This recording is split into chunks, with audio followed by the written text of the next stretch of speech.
بسم الله والحمد لله والصلاة والسلام على سيدنا رسول الله وعلى آله وصحبه وموالاه لا حول ولا قوة إلا بالله أما بعد.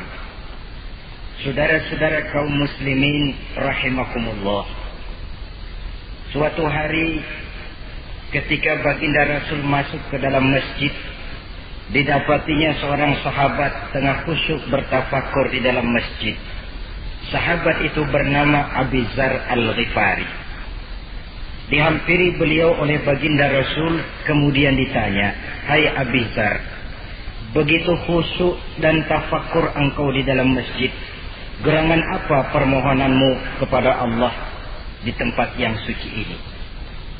Abi Dzar menjawab, "Maafkan saya ya Rasul.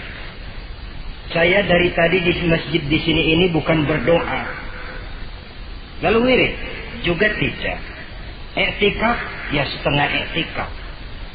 Habis kenapa kamu di sini?" "Saya menghindar orang ya Rasul." "Menghindar orang kenapa?" "Terlalu banyak datang orang ke rumah saya nagih utang. Saya jadi bingung mau pergi kemana. Akhirnya saya pikir tempat yang netral, yang kira-kira orang nggak datang lagi, ya ke masjid di sini. Maka saya lalu ngetem di sini. Model ke masjid bukannya wirid, zikir, takut diuber-uber utang." Baginda Rasul senyum, lalu beliau berkata, "Hai Abi Dzar, maukah engkau aku ajarkan satu doa yang kalau kamu amalkan Allah akan bebaskan hatimu dari perasaan dililit hutang." Bukan dibebasin hutangnya, dibebasin dari perasaan dililit oleh hutang. Sebab kalau ada doa yang kalau dibaca hutang jadi lunas ya enak. Jadi ini jangan keliru saudara-saudara. Kalau diamalkan hati bebas dari perasaan dililit oleh hutang. Mau ya Rasul? Lalu diajarkanlah doa itu, "Allahumma inni a'udzubika minal hammi wal hazan wa minal ajzi wal kasal wa minal jubni wal bukhl wa min ghalabatid dain wa qahrir rijal." Ma'asyiral muslimin rahimakumullah, banyak di antara kita yang kalau diajarkan satu doa lalu tidak mengukur diri antara doa itu dengan pribadi kita. Padahal syarat di antara kabulnya doa sejak dari adab berdoa sudah diajarkan. Berdoa itu yang baik, bersih tempatnya, bersih pakaiannya, menghadap ke arah kiblat, menengadahkan kedua belah tangan dengan khusyuk dan tawadhu, dengan serius dan penuh keyakinan bahwa doa akan dikabulkan oleh Allah. Sebab Allah dalam hadis qudsi menyatakan, "Ana inda zanni abdi bi." Aku sih, kata Allah, bagaimana sangka hambaku kepadaku saja.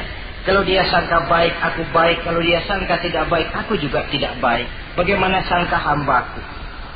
Jadi kalau kita berdoa sementara hati kita dalam batin ngomong, jangan-jangan doa gua nggak diterima nih. Enggak. Kenapa? Hatinya sudah begitu. Innallaha la yaqbalu du'aan min qalbin ghafilin lahin. Allah tidak akan menerima doa dari hati yang lalai terhadap doa yang dibacanya itu. Nah, di antara yang terpenting menyesuaikan doa dengan keadaan pribadi. Jadi kalau kita kerja gajinya 1 bulan 1.000, ya wajarlah berdoa minta rezeki 1.500. Wajar namanya. Yang 1.000 sudah ada modal kerja kita, yang 500 kita minta doa kepada Allah. Saudara hadirin, begitu juga doa yang diajarkan oleh baginda Nabi kepada Abi Dzar. Ini hakikatnya mengajarkan kita manusia untuk menjauhi penyakit rohani. Doa ini mengajarkan 8 macam penyakit rohani yang menjadi dinding antara kita dengan Allah. Dan penyakit rohani ini lebih bahaya daripada penyakit jasmani. Kenapa? Penyakit rohani tidak menyebabkan orang masuk neraka. Nah, maaf. Penyakit jasmani tidak menyebabkan orang masuk neraka. Yang menyebabkan orang masuk neraka adalah penyakit rohani. Di akhirat itu nanti tidak ada penduduk neraka ditanya, "Mas, sampean kenapa masuk neraka?" "Anu Pak, saya di dunia dulu korengan."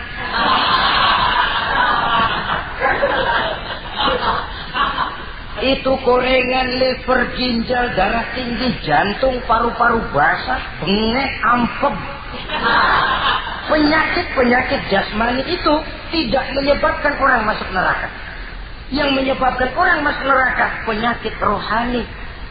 Apa namanya? Sombong, hasud, dengki, ujub, ria, merasa diri lebih hebat dari yang lain, tidak ikhlas. Itu penyakit-penyakit rohani. Maka di dalam doa yang diajarkan kepada Abi Dzar dan hakikatnya diajarkan kepada kita semua, Nabi menjelaskan 8 penyakit rohani. Saya sampaikan ini pada pertemuan kali ini karena sekarang penyakit rohani jarang mendapat perhatian. Sedangkan penyakit jasmani, anak kita pilek dikit pun sudah berangkat kita ke dokter spesialis anak. Kita pusing sedikit pun sudah berangkat kita ke dokter. Tapi rohani kita menjerit, batin kita menangis. Kadang-kadang kita pura-pura tidak tahu. Apa penyakit rohani yang ada dalam doa ini? Pertama, a'udzubika minal ham. Aku berlindung kepadamu ya Allah daripada sifat ragu-ragu. Sifat ragu-ragu penyakit batin. Apa yang bisa dikerjakan oleh orang yang selalu ragu-ragu? Bahwa sebelum bekerja harus menimbang, itu perlu. Tapi kalau cuma tiap hari menimbang, kapan memutuskan? Orang sudah kemana-mana, kita masih main timbangan. Maka orang yang ragu-ragu hakikatnya orang yang sudah mengubur sebelah kakinya sebelum berangkat. Ya. Iya, tapi kalau kita nanti jadi salah kan lebih baik nggak usah berbuat. Keliru. Salah karena berbuat lebih baik daripada tidak pernah salah karena tidak pernah berbuat. Sudah salah tapi berbuat masih lebih baik daripada tidak pernah salah karena tidak pernah berbuat. Saudara baca Quran salah lebih baik daripada nggak pernah salah karena nggak pernah baca Quran. Gua nggak pernah salah dong baca Quran. Bacanya kapan? Nggak pernah. Ya paham. Oh nggak pernah baca kapan mau salah. Saudara hadirin yang saya muliakan, dan orang sering bilang kegagalan pada hakikatnya adalah keberhasilan yang tertunda. Jadi kalau kita gagal hari ini, besok kita harapkan tidak akan gagal. Gagal besok masih ada hari lusa. Bagaimanapun usaha kemauan adalah processing. Apalagi usaha untuk memperoleh sesuatu yang bernilai tinggi, bermutu mulia, panjang jalannya, banyak akibatnya, besar godaannya. Processing untuk mencapai sesuatu yang mulia itu prosesnya tidak sekali jadi kayak orang makan cabai. Itu hari dikelekat, itu hari terasa pedesnya. Untuk mencapai sesuatu yang mulia, panjang jalannya, banyak akibatnya, besar godaannya. Tapi bangunan bagaimanapun tingginya harus dimulai dari pondasi pertama. Cita-cita bagaimanapun luhurnya harus dimulai dari langkah pertama yang walaupun kelihatannya sepele, tapi sudah merupakan pondasi ke arah yang lebih tinggi. Kadang-kadang kita ini kan inginnya yang serba cepat. Seolah-olah sesuatu yang mulia itu bisa datang lewat proses simsalabim, abracadabra. Lalu yang kita mau terwujud di depan kita, alangkah mudahnya. Dan dari kegagalan-kegagalan akan lahir pengalaman. Dan pengalaman, kata orang Kulon, experience is the best teacher. Pengalaman adalah guru yang paling bijaksana. Kalau adik kita